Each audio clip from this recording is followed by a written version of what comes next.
Les fantômes du passé, chapitre 1. Au commencement. Lorsqu'elle referma sa valise, elle était persuadée que sa vie allait changer. Ce qu'elle ignorait, c'est qu'on l'observait. Elle la posa à côté de la porte d'entrée de sa chambre et redescendit dans sa boutique. Elle ouvrit alors le carton du lot numéro 5 qu'elle venait d'acheter à la vente aux enchères sans en connaître le contenu. Bridget découvrit alors avec surprise 2 anciens portefeuilles en crocodile, avec fermoir en laiton, un carnet en cuir usagé rempli de notes écrites en langue étrangère et une bouteille de vin rouge millésimé dont l'étiquette avait beaucoup souffert. Elle avait pris soin de mettre de côté ce petit carton, pourtant assez insignifiant par rapport à la taille des 6 autres lots qu'elle avait remportés à cette vente ce jour-là. Pratiquement 4 fois moins grand que les autres, elle n'en pressentait pas moins qu'il pouvait contenir un petit trésor. Bridget Jasper avait acquis une certaine reconnaissance dans sa profession de brocanteuse. Sa petite boutique d'antiquités, toujours soigneusement arrangée et bien approvisionnée, idéalement située sur les berges des quais d'Oxmoor Village, s'était fait une petite réputation au sein de sa profession et des amateurs. Rêvant de dénicher la perle rare pour ses clients, de plus en plus nombreux, elle écumait les salles de vente de la région et les petits marchés de troc et puces. Jusqu'à présent, elle avait su devancer ou satisfaire les demandes variées que les gens, épris de vieilles choses, venaient lui soumettre. Ce jour-là, elle ne cherchait rien de spécial, mais ce lot de 6 boîtes mis aux enchères à la salle des ventes de Freakwick Town, la grande ville de sa région, avait su capter son regard. Il venait tout de même du château des Hardwood, et beaucoup savaient que ce lieu renfermait d'incroyables secrets, tant sur la famille qui y vécut que sur ses origines. Elle se disait qu'elle y trouverait sûrement de beaux objets à mettre en vitrine, et elle avait bien fait. Connaissant l'origine du lot, elle s'était imaginé une lutte plus féroce, mais elle savait également que les superstitions l'avaient aidée. La famille avait la réputation d'être maudite et le manoir d'être soi-disant hanté. Beaucoup de ses confrères ne voulaient pas se risquer à s'attirer les foudres d'un spectre réputé dangereux. Les histoires sur le lieu étaient diverses et variées, à base de rumeurs infondées et de croyances absurdes, mais tout cela l'amusait et l'excitait même. Un lot d'affaires appartenant à la famille maudite et ou peut-être revenant lui-même, qui sait. L'idée la faisait sourire. Bridget n'était pas personne à gober de vieilles superstitions. Une fois descendue à la boutique, elle s'empressa d'ouvrir les plus gros cartons. Ils renfermaient du linge de table en dentelle et en broderie, de très belle finition. Une chance pour elle, des initiales, un H et un C, majestueusement enlacés dans une calligraphie somptueuse, étaient brodés en blanc sur fond blanc et pouvaient passer tout à fait inaperçus aux yeux des amateurs. H et C?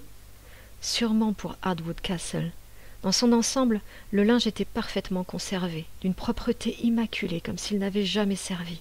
Des nappes, napperons, serviettes, chemins de table, il trouverait preneur sans difficulté.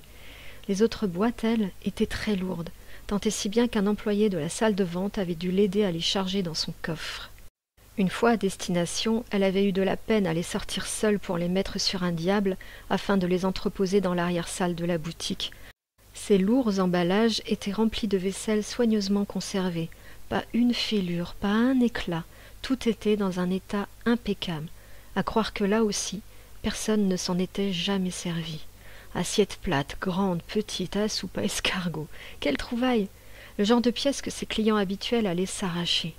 Bridget continua d'ouvrir les gros cartons et tria le tout, dans des chandeliers magnifiquement travaillés, ciselés, de toute beauté. Elle gardait pour la fin la petite boîte qui avait le don de l'intriguer tout particulièrement. Elle vint rapidement à bout de sa tâche et inscrivit chaque pièce dans son système de gestion, avec photographie de chaque article et numéro de lot avant d'en fixer le prix. Elle put ensuite se consacrer exclusivement à sa magnifique trouvaille. Elle sortit d'abord la bouteille de vin rouge qu'elle déposa avec autant de soin, si ce n'est plus qu'elle en avait apporté à la vaisselle. Comme elle l'aurait fait pour un nourrisson, elle la posa délicatement, à plat, sur un coussin approprié à ce genre de produit qui nécessite douceur, délicatesse et doigté afin d'en déceler tous les secrets. L'étiquette avait tellement souffert qu'il était difficile de lire l'année ou le cru, mais Bridget savait comment percer son mystère sans l'endommager encore davantage. Elle photographia la vignette sous toutes ses coutures, sous tous ses angles, afin de pouvoir en faire une reproduction sur son ordinateur et de la recomposer à l'aide d'un logiciel sophistiqué qui allait dépoussiérer, rehausser les couleurs et faire ressortir les écritures. Elle pourrait ensuite consulter une base de données viticole qui lui apprendrait à quel grand cru spécifique elle avait affaire. Le traitement et les recherches s'annonçaient particulièrement longs. Bridget lança le programme afin qu'il travaille toute la nuit et, pendant ce temps, prit les portefeuilles en crocodile afin d'en déceler les secrets. Le premier, de couleur noire, paraissait plutôt féminin avec sa forme allongée, évoquant une petite pochette de soirée. Une chaîne de laiton devait relier les deux attaches aux extrémités, coordonnées avec le fermoir. Elle en avait déjà vu de la sorte sur de vieux clichés. Le second paraissait plutôt masculin dans sa forme carrée.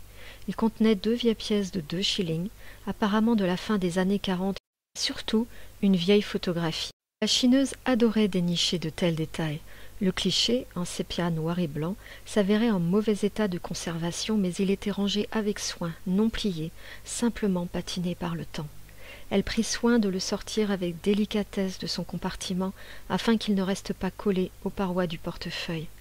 Elle le manipula avec grande délicatesse, sortit des gants blancs dont elle se servait pour manier les objets fragiles, ainsi que des pinces chirurgicales, et posa l'épreuve entre 2 plaques de verre afin de l'aplatir sans l'abîmer outre mesure. Elle prit ensuite sa grosse loupe lumineuse pour pouvoir l'observer avec la plus extrême minutie. Positionnée juste au-dessus, elle en détailla tous les aspects. 2 personnes posaient, ainsi qu'un nourrisson. Un homme de grande stature, brun, portant la moustache, se tenait en arrière-plan, debout, la main posée sur l'épaule d'une femme assise de biais sur une chaise devant lui. C'est elle qui tenait le bébé dans ses bras, emmitouflé dans une couverture brodée. Les vêtements du couple paraissaient soignés et de bonne qualité. Ils devaient être l'apanage d'une famille aisée. L'enfant ne paraissait pas avoir plus de 6 mois, quoique du fait de la médiocre qualité de la photographie, elle ne put l'affirmer catégoriquement.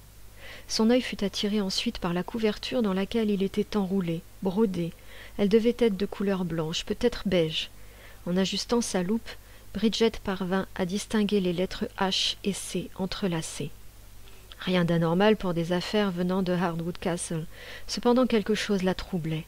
À l'arrière de la photo, une écriture manuscrite indiquait l'année 1945, suivie de G, M et S Hardwood. Elle décida d'entreprendre des recherches sur Internet pour connaître les antécédents et l'histoire de cette famille.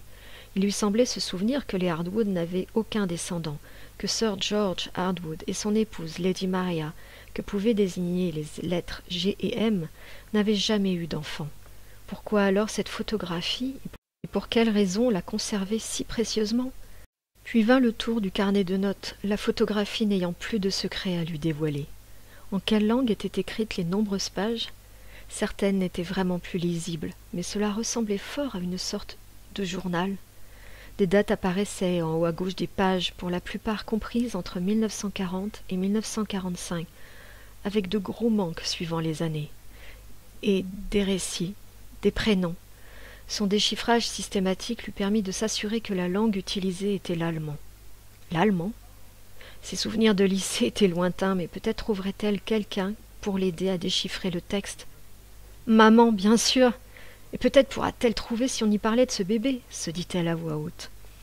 Son cerveau commençait à chauffer. Elle continua ses recherches une bonne partie de la nuit, totalement absorbée par ses investigations, complètement coupée de l'extérieur. Toute cette histoire commençait à la passionner. Qui était ce bébé?